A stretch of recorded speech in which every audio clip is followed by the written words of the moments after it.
Okay. Good evening, everyone, and welcome to our Birchfield Petty Art Center Book Club. I'm so delighted today to welcome Terez Peipins. You may remember Terez. She's been with us once before, although we couldn't recall when it was, with her wonderful book, The Shadow of the Silver Birch, a book that I've enjoyed greatly. For those of you who don't know me, I am the Director of Education here at the Birchfield Petty Art Center. And one of my favorite things to do is to run this book club, which has been going on since 2011. We have welcomed well over 80 authors to the book club, and it's such a special book club because the authors are always here to join us, if not in person, at least they're with us online. And I'm so excited that Terez is here this evening. For those of you who don't know Terez, she is a Latvian, descendant who lives here in Buffalo, New York, at least part-time, and part-time she lives in Barcelona, Spain. She's the author of 4 novels and 4 books of poetry, as well as many essays that have been published, not only in the United States, but all over the world. And tonight she's coming with a somewhat different book than the last book I read. It's a mystery novel, sort of a whodunit, and I'm delighted to have you. But before you start, Terez, I'd like to turn things over to Michaela Worrells, who will explain a little bit about how things will go tonight. Okay, hi everyone. So for those online, just as we usually do, this will be recorded. So I'll try and get this on our website by tomorrow. If you have a question for Terez, just unmute yourself and ask. We can have a conversation through just talking, so you don't have to use the Q&A or chat function at all. But while she's presenting, just keep muted, just so there's no background noise, just in case. All right, I will pass it over to Terez. Okay. All right. Hello, everyone. It's nice to be here. Thank you, Mary, for inviting me. And yeah, I was here with my first novel several years ago, and I'm very grateful to be here. And thank you, everyone, for coming to hear this presentation. So I'm going to talk about 2 of my crime novels tonight. And the first one is River Clues. Okay, my detective hero is Dan Corrali. So those of you who've read this, you would be familiar with Dan Corrali. And I'm going to give a little bit of a background to my writing experience and my workload. So in the first picture, you could see one of the things that I always wanted to do was to have a shelf of the books and works that I published. And my first love was poetry. I think the very first piece of work that I had published was a poem. So this was many years ago, and I've been writing ever since. So I began basically with poetry and short stories. And then later on, that kind of developed into the novels that I've written. In the second picture, this is a little bit about my academic background. So I was a teacher of English in different places. You could see Savannah College of Art and Design, University of Buffalo, the University of Barcelona, the Autónoma of Barcelona. So I taught English for many years. And one of the things that I think if you've been a teacher, there's something that's called a shuffle, the adjunct shuffle. And one of my side jobs when I was a teacher in Spain was working as a reader for a publishing house, which was called Ediciones B, a very large publishing house in Barcelona at the time.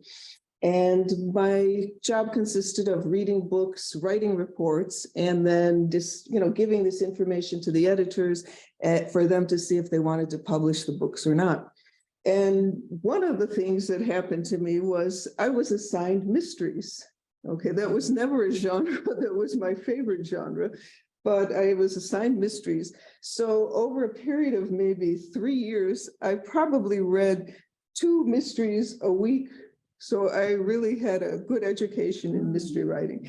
And I also had, one of the things that I liked the psychological mystery. I've never really been a fan of the really gruesome blood and guts type of mystery. I like the idea of let's kind of look into the psychology of what's going on with in our case, the detective. So that was how I got involved. And also I realized one of the things that I enjoy is puzzles, like Scrabble and word puzzles, which I've done all the time. So I think that adds to the idea of, writing a mystery and trying to solve something about the mystery. And then in the last picture, you could see me with, this was my previous publisher with the 3 books that I had published. Snow Clues was originally published by my first publisher, and then a new edition came out with my new publisher. So those are the 3 books that were originally done, and I look very happy in that picture. So yeah, there we go. Then, okay, oops. This was a, little bio, yeah, which we can take a look at. So poetry, fiction, and essays have appeared in publications both in the United States and abroad, including Annex Sastra, Barcelona Inc., the Barcelona Review, the Buffalo News, Conte, the Kentucky Review, Melusine, and Pedestal, among many others. Another thing that I didn't mention here was I was a fiction editor for a period of time with the Adirondack Review, which was also challenging, I'd say. When people are submitting work, let's say if you're a writer, you have no idea how much work comes through to the editors. Like, 40 stories a week, so that was a very challenging job. So as I said, poetry is always my first love. So she's the author of 4 chapbooks of poetry. Her novels, The Shadow of Silver Birch and 3 Bonds Unbroken, are published by Black Rose Writing. The Shadow of Silver Birch is a historical novel set in Latvia, Spain, and Canada. And 3 Bonds Unbroken follows 3 of the characters from the first book in their modern day life in Canada and in Cleveland. So then we say Snow Clues and River Clues are published by Solstice. So as you can see, the river was a really big part of my life. I lived on the west side of Buffalo for a number of years, and my favorite place to go to was the river, LaSalle Park, to be specific. So unfortunately, you really can't go to LaSalle Park now because it's in total reconstruction and destruction. Yeah, so I mean, I'm still feeling sad about the destruction, but in theory, the new park should be a showpiece. We'll see. I'm waiting for, I don't know, will I see new trees in my lifetime? I don't know. Yeah. So yeah, the river, and also one of the things that I kind of, was thinking about too, when I was walking by the river, riding my bike by the river, I was always, imagining different scenarios. And if you're familiar at all with the history of Niagara Falls or the Niagara River, there were many, many strange events and, I don't want to use the word murders, but all kinds of incidents, people falling over the falls, people's bodies being dumped there. So I think this really played into my imagination. And this was one of the inspirations for writing River Clues. So then, yeah, and this was one of the blurbs on the copy of River Clues by the editor of the Barcelona Review. And I liked this, she always uses, I like the word deftly, right? This, is a word you could only use in describing a writer. So in a compelling plot, Peipins definitely depicts Buffalo detective Dan Corrali as he goes about tracking the suspected murders of 2 local women.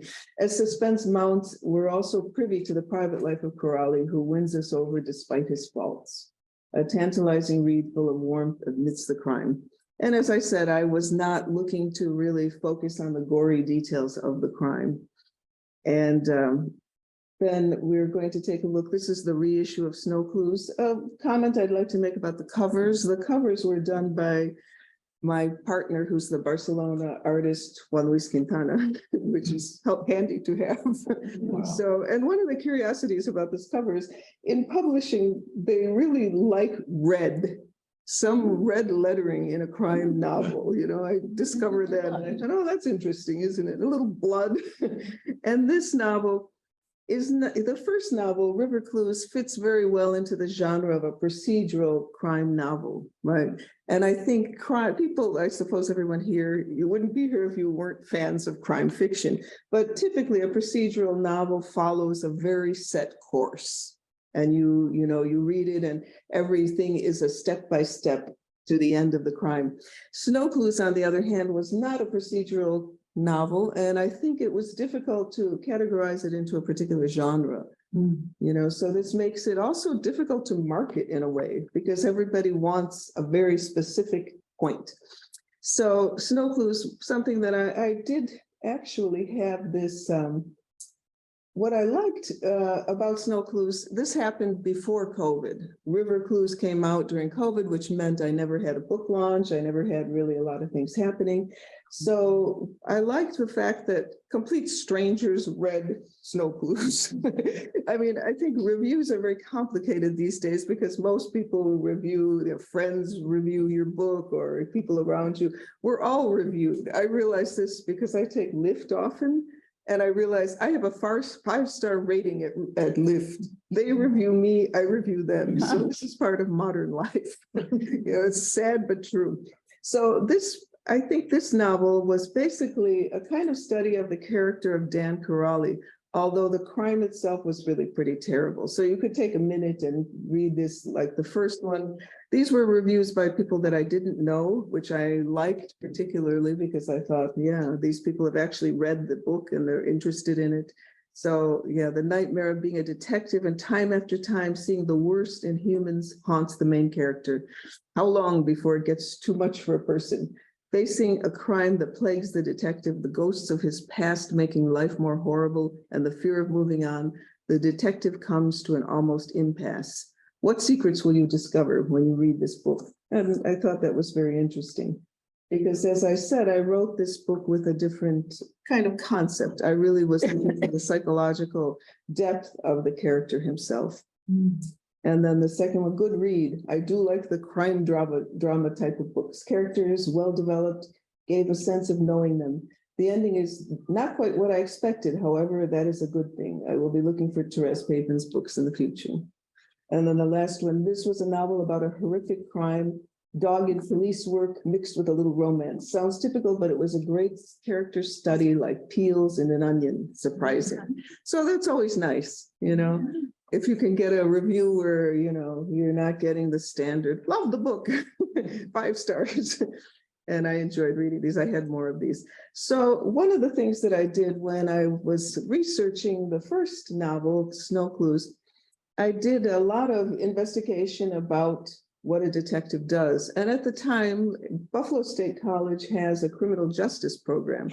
And previously you could go to the library and just go through the stacks and help yourself to whatever you wanted. That's changed radically. As a matter of fact, when I was teaching at the University of Buffalo, the undergraduate library has no books whatsoever. It's all a cyber library. So this is happening. And I guess I can't call it Buffalo State College, it's university now.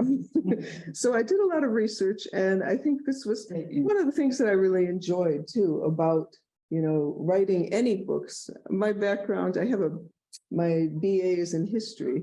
So I've always liked the research part of any kind of writing. So this kind of gives some examples. And something that I did, which was easy and kind of surprisingly easy, was I contacted a detective on the Buffalo Police Force on Facebook and had conversations with him.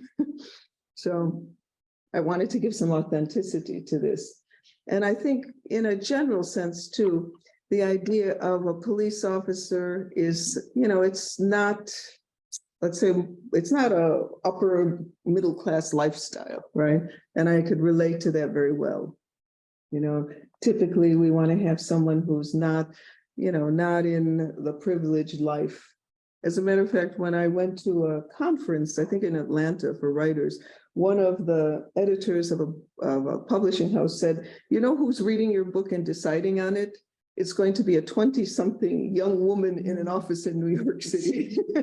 And they're only going to like an elite story, which seems very sad to say, but it's very true. If you look at a certain type of genre, they're all going to be people who've gone to Harvard or Yale, and they've had this kind of lifestyle. So, I appreciate the fact that this isn't the case here. Then Dan Corrali, one of the things that I have kind of worked on too is let's say in a crime book, the place and the location is a character itself. And I think Buffalo is an ideal place for a crime novel. It's an old historic city. It has a very tricky, almost violent past. It has an interesting past. So when I look at this, I think, why can't Buffalo be the next, Nordic novel type, because we could actually, for the last decade or so, Nordic crime has been very, very popular. So in this case, these are how would you describe Dan Corrali? So those of you who've read the books, what do you think? Sad and cold? Sad and wet? Sad and drunk? Sexy? We could hope for sexy. No, there's someone who was shaking her head no. So yeah, He was interesting. just sad. Sad. He was sad. I think he was, I would say complicated, like, Well, that's in- I have two uncles who were cops. My father was a firefighter as the middle son, and I remember he reminded me a lot of them. I think they're an interesting batch of people and they go to that career for various reasons, but I think their motivations are usually good. Yeah. Or maybe that's not true for all of them. I'm probably far overgeneralizing, but I Yeah, do think that it comes from a place of wanting to do some good. yeah, I think so too. So hopefully he won't be too sad. And then, okay, this was a list of what happens in crime films. And I thought this was really funny because, the list of what appears in a crime film. I'm proud to say Dan Corrali has not been to a topless joint. So like they say here, number 9, it says, during all police investigations, it will be necessary to visit a strip club at least once. And then like 19, a detective can only solve a case once he has been suspended from duty. Yeah, so, and my detective fortunately has not had those problems. Okay, and then my question, Ah, what does Dan Corrali look like? Is he hot? yes. George Clooney is. It's funny, I didn't think he was reading the book. I didn't think he was handsome at all. Oh, yeah, they said he was. Yeah, I don't know. Times that the people, some of the women in the book. Yeah, I know. Track. But in my mind's eye, he It was. George Clooney? No. wasn't George Clooney-ish, maybe. But Not that hot, right? no, And then one of my readers asked me, would you marry him? No, it was- That's taking- Well, I'm troubled by the fact that he apparently hit his former wife when she was drunk, right. Yeah, complicated. but I've only read River. And he Blues, seems to so be I still haven't- drinking, so. No, Yeah. he was drunk when he hit her, right? Yeah, and I don't know if he was. Well, he has his problems for sure. Yeah. Right. I don't think he's marriage material. Definitely I not. think he was, I think he is, actually. I felt he was, and I felt that in the end, he and Clarisse would someday get together and he'd be a great father to her children. That's my, Okay, because I think the drinking was the sadness, the regret, the fear, and all of those problems. I'm sure in your next book, he'll get a handle on. I think what my personal experience with cops and what it sounded like with him too, a little bit, was he's really good in a crunch, in an emergency. My son's missing, Yes. he's there in a second. Yeah, My sister's dying of cancer, she needs this or that, I'm there in a second. But the day in, day out, maybe he's not so good at it. yeah, I think. Or you're at the right. ordinary stuff. Yeah, well, I definitely wouldn't marry him. So there you go. And then let's see. So then, oops, I just went. So next, we are going to Budapest with Dan Corrali. Oh, Really? I chose, it's kind of funny, I had been to Budapest and actually I had some students from Hungary. And I chose the detective to have an ethnic background. And I couldn't have Latvian because let's face it, how many Latvians are there on the planet? And there's not any that I know of, and there is a population of Hungarians in Buffalo. So I thought that this was something that would work. And yeah, because this is his background, he is taking that trip with his sister. Oh, good to know she's still around. Well, yeah, that's good to be attached to characters. We're gonna find out what happened to Clarisse, or Well, I think is it just a memory, well, it's hard, you're working with someone, you don't want to mess around with the person you're working with necessarily. Not a good thing. And then, yeah, again, like if you haven't had enough where I'm doing a mystery night. It's like the second mystery night I've done recently. Oh. So this is going to be online too. And Is we that- had those three authors. Yes, here we are. Gary, When's it gonna be, or? It's going to be, let's see, May 18th also. Oh, on Zoom, yeah. Yeah, so this is another event. nice. It never ends. Yeah, it's not like poetry, right? I mean, the poetry, you don't really get that much of a, audience or that much activity going. And then, yeah, here's information and sales. There's the shadow of silver birch. So anyway, yeah, if anybody has any questions, I'm happy to answer them and, Well, I like what you were saying before we all went online on how the book tends to write itself. And maybe you'd share the question that was asked of you about how you yeah. decide who the bad guy is going to ultimately be, or Yeah, so in my case, this question was asked to me, is the crime solved before you write the book, or is the crime is it something that takes place and you're working on solving it as you're writing it? And I think in the case of this River Clues, this was really hard to solve. I have to say, it took me a really long time to solve this crime. And I think the other thing that's happened with this, which I think is kind of a sad commentary on life, that a lot of times this type of crime, some crimes are never solved. There was a French judge who I read an excerpt of who said, there's many cases we really will never know who did what. Mhm. And I think that's a real tragedy, but it's unfortunate in crime fiction that that's what most people want to see. I mean, the idea of reading crime fiction usually is to have a sense of justice. You want to see justice done. But I think in many cases in modern life, it's getting more and more complicated, and I think in River Clues, it was very hard. I mean, I don't think I was having a hard time solving. So I think, acting as the detective himself, working through the evidence and working through trying to solve it. In Snow Clues, the crime was solved almost immediately. So it didn't have that procedural genre of crime fiction. President, maybe I'm confused. Have you ever been to Budapest? Yes, I have. Yes, I have been to Budapest. Yeah. And I think, this is going to be interesting because I think now Budapest is in the midst of a very, very right-wing type of situation, which is going to be difficult. Very difficult. I was just reading today that they want Trump back. I know. I said, they want Trump back, the leader of Budapest, So I think They that's. can have them back. Yeah. We could ship him directly there. I should have said that, but anyway. Do you have any more of your presentation or? That's it, yeah. So Terez, I found in this book, there were a lot of, I was thinking of it like a maze because we hit a lot of, we made a turn and we went in a certain direction and then we hit that wall and had to back out and go in another direction and look for another way to solve the crime. And so how do you come up with all of those different paths that lead nowhere? I mean, how? Yeah, this is what's called a red herring.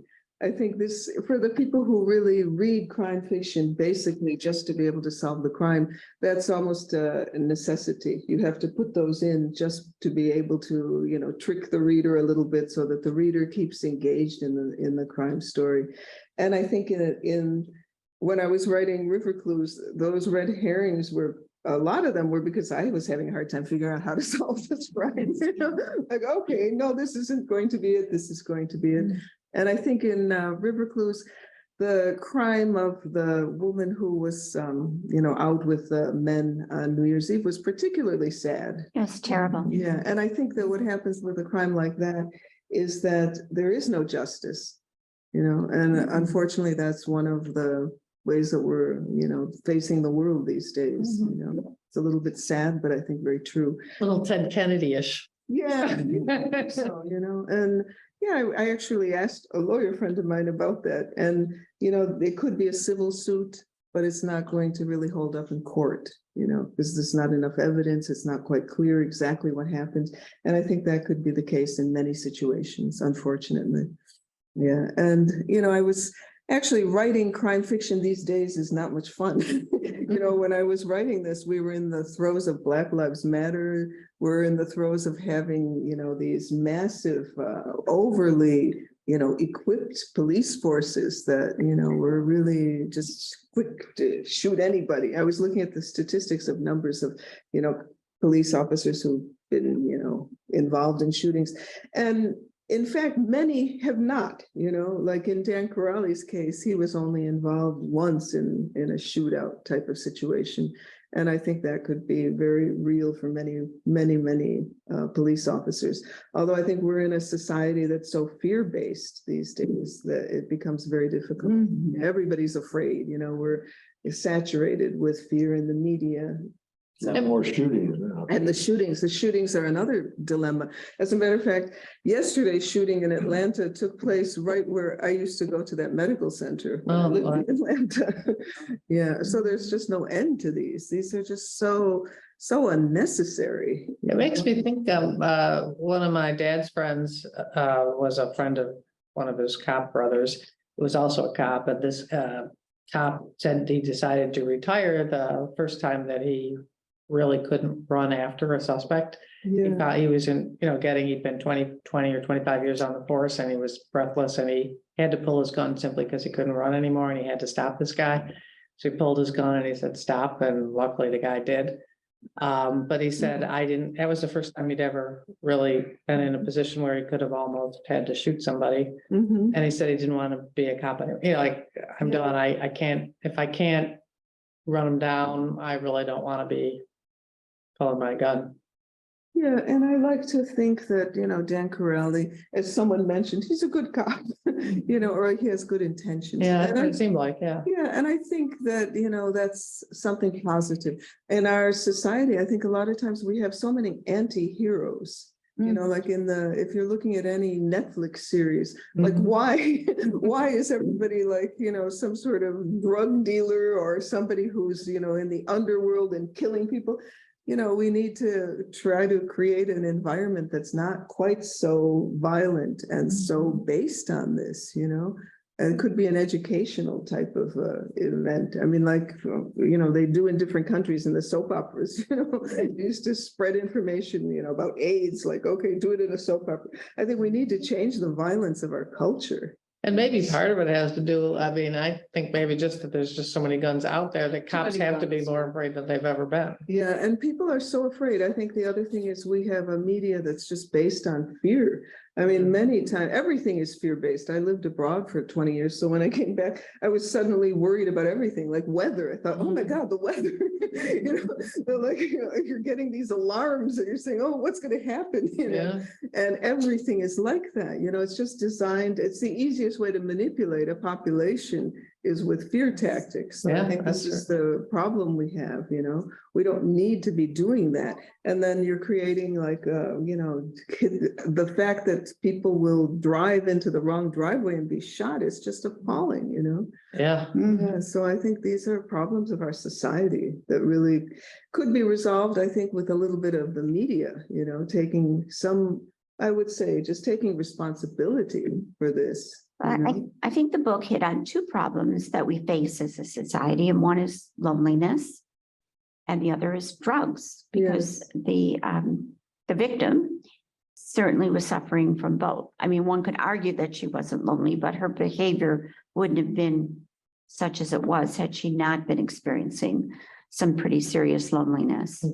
And then she also had a serious problem with addiction. Yeah, or I think this is also maybe an element of youth, you know, the carelessness of youth, you know, like one of the really tragedies of our day is. She wasn't so very young though. But she's Elizabeth. the young woman who's, you know, killed. And, right. Yeah.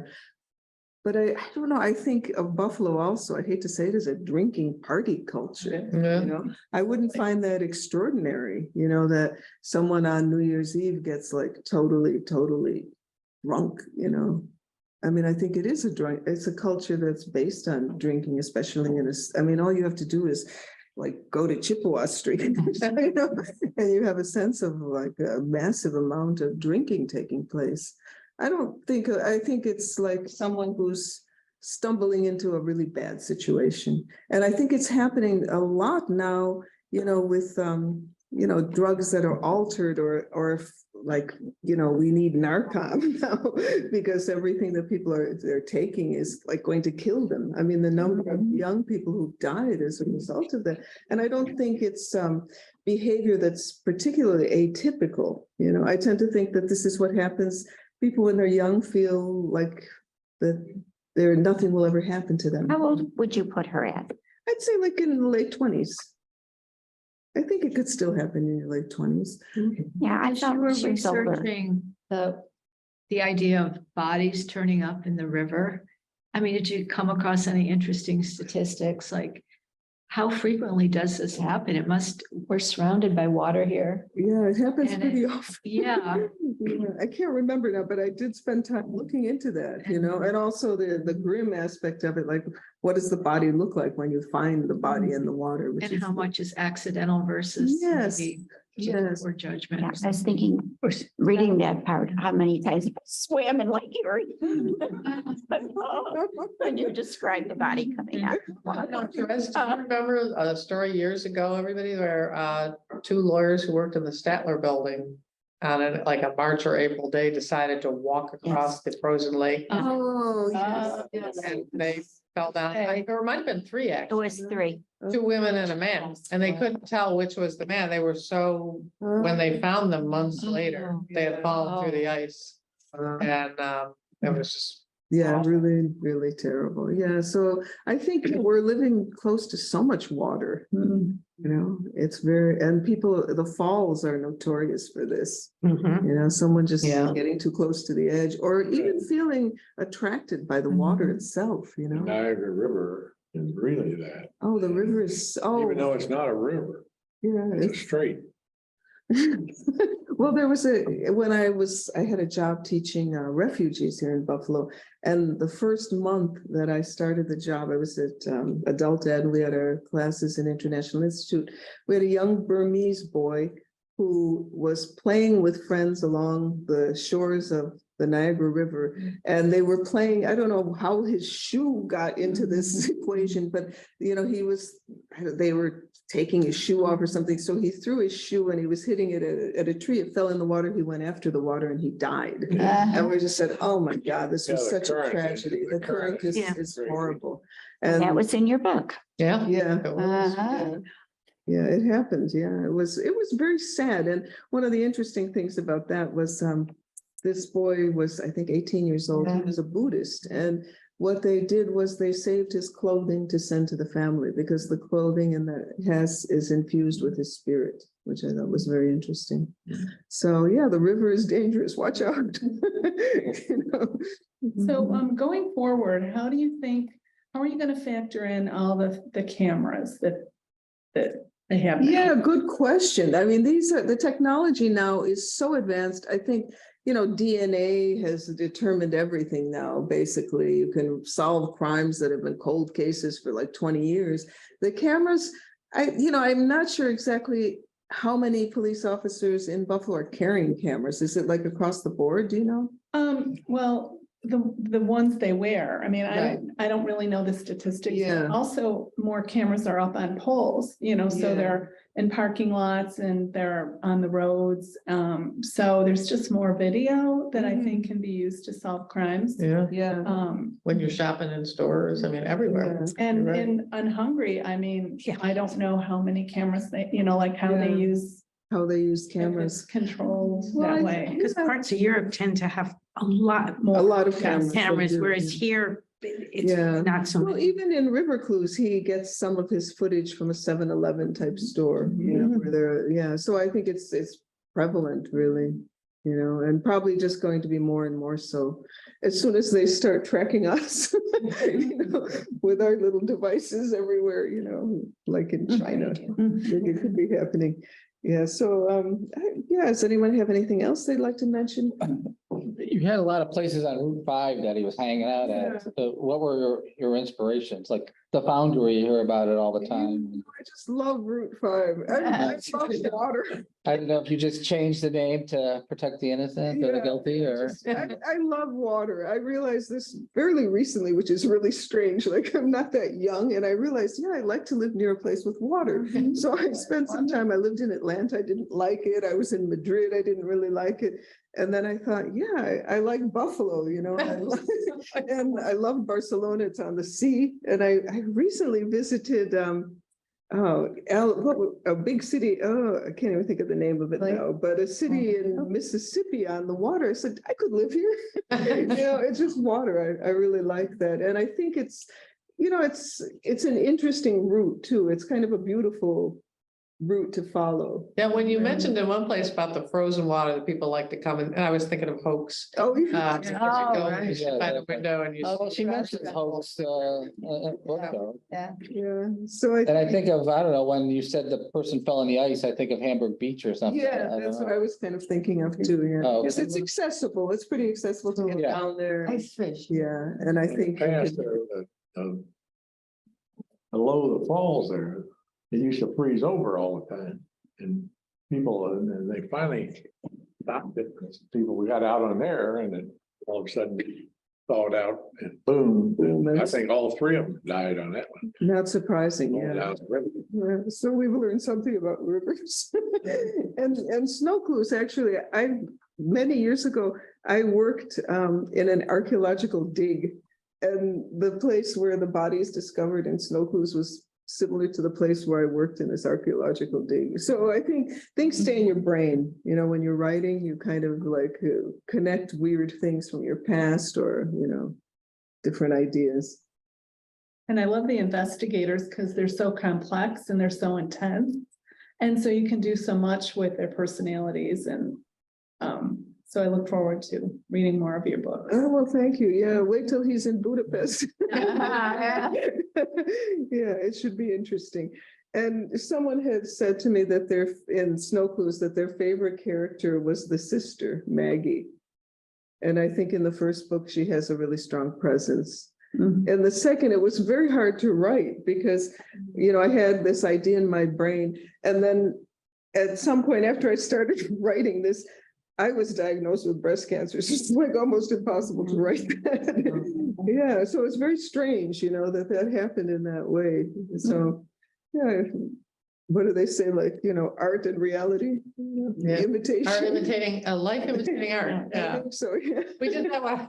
Patty got my sister, my sister got my daughter, my twin daughter years ago. And it was really bizarre because you had to send in a lock of their hair and tell exactly. But Patty was like totally, Katie was her goddaughter. So anyway, I remember the day that she was going to have her picture taken with the doll. We dressed Katie just as much closely as we could to the doll. I remember saying like imitating art. Yeah, I think this is, yeah, there's something Yeah. about that, you know? Yeah. And I think even though, you know, there's genres that perhaps aren't like for everyone, right? But there's an intensity even to writing these, you know? I would say when I wrote the first two novels, they're, you know, historical and maybe more related to my personal life, you know, because my parents were immigrants from Latvia. So that had an intensity, but these also do too, you know, like you become very involved in the character and you're kind of hopeful. Like you said, oh yeah, we'd like to see Dan Corrali get married. I'm sure they will. I'm 100% sure. I might have to. Yeah. Sell. Connected to him first. I mean, she opened up that Yeah, well, physical dialogue, if you will, first. And she made a big mistake. I kind of like it better as a bachelor. I don't know. Oh, and he was there for her in a heartbeat when she needed him. And people make mistakes and can be forgiven. So I don't know, like if you got that call, let's say you were going out with somebody, you got that call at like 3 a.m. or something, and they're very drunk, would you be happy? no, but no, I'm not saying she was Yeah, no, I happy. know, I'm just I saying know. she could forgive him for that Yeah, when he sobered up. yeah, yeah, it's a difficult thing. I don't know, you know, it's hard to say because people can be very judgmental too. And if you've had maybe a hard life in some ways, that's gonna be like a deal breaker. for Maybe. you. But people also settle. People also settle, yeah, there you go. So that can be a mystery. What's gonna happen? So when are we finding out? Well, soon, I'm sorry, I should. I'm working on this novel and I made the mistake of moving to a house, an apartment that was just so horribly chaotic. And I usually write in longhand, right? And I have the novel pretty much written in longhand. And this apartment was such a disaster. And I didn't realize when I moved there that one day when I opened my notebook to write in it, a roach crawled out. That just really kind of, that halted everything. So, I recovered from that and I'm back to working on that novel. So What was the name of the novel? I don't have a name yet, but Maybe you can work the roach into their name. it was hard, it's such a strange thing, but something like that can really set you off. And people are not.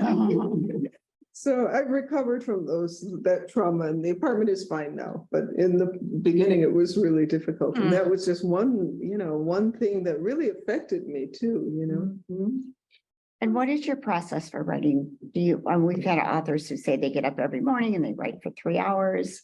Or other people say they do nothing they live their life until 6 p.m. and then they start writing until they go to sleep. And so what is your process? Well, I think there was a writer, I can't remember who said that you write when the pain of not writing is worse than the pain of writing. I think that's it, that kind of, I'm not that, I've always worked, right? So I never have that big block of free time to just sit and write when I want to. So basically it has to fit into my time and I write in spurts. I basically sometimes get a lot of writing done and sometimes it goes for a period of time without, any input. And I think it actually helps to put the work aside for a period of time and let it kind of germinate. And then, the editing is the hard part. The writing is fun. The writing is actually a great pleasure. It's the editing that's just so grueling, because you think you're done and then you're never done, So, and I think one of the things that's happened in publishing is there really is no editing anymore. There's not really many years ago, I worked as a proofreader, and I worked on a magazine in New York. I worked as a proofreader. I mean, that just does not exist anymore. No one's proofreading anything. It's really up to you. And you have formatting is difficult, proofreading is difficult.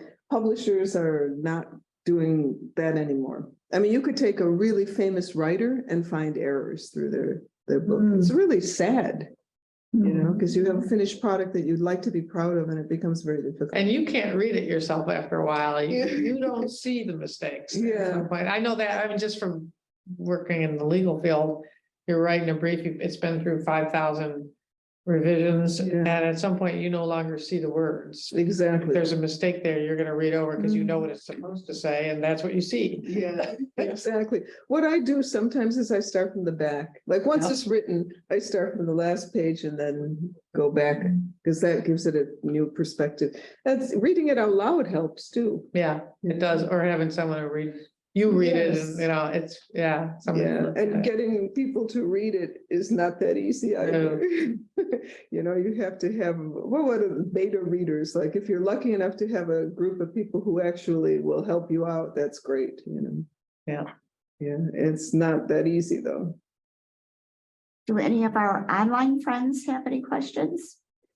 Where's my- You can unmute yourself and ask Terez anything.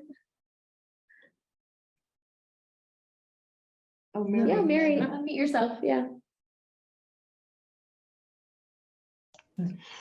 It's a silly question, but you were talking about how Dan Corelli is he married? Is he gonna get married? What do you imagine him being like?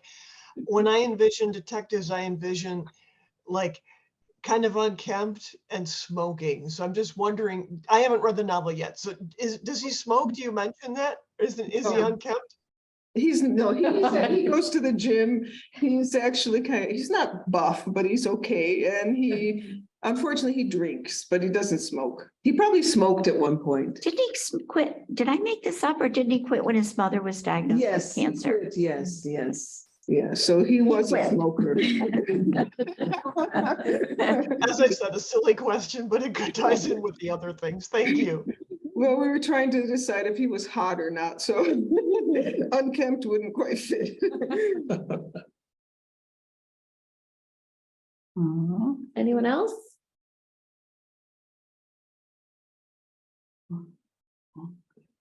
I like these pictures of people. Yeah. Well, Terez, thank you so much for joining us Yeah, tonight. It thank was a great read. It was a lot of fun to read and I never could have guessed that ending. Yeah, it was hard. Well, thank you. Yeah, thank you for coming and thank you for everybody else who's, virtual there. Yeah, and Hey, good to see you guys. if you've never joined us before, I hope you'll join us again. We're meeting again in May. We have a book launch for the book Louise Blanchard Bethune, Every Woman Has Her Own Architect. And that will be on May 18th, right here online or in this room, having a glass of wine. And I hope you'll all join us. And thank you so much, Terez. Thank you so much for inviting me. Congratulations. My pleasure.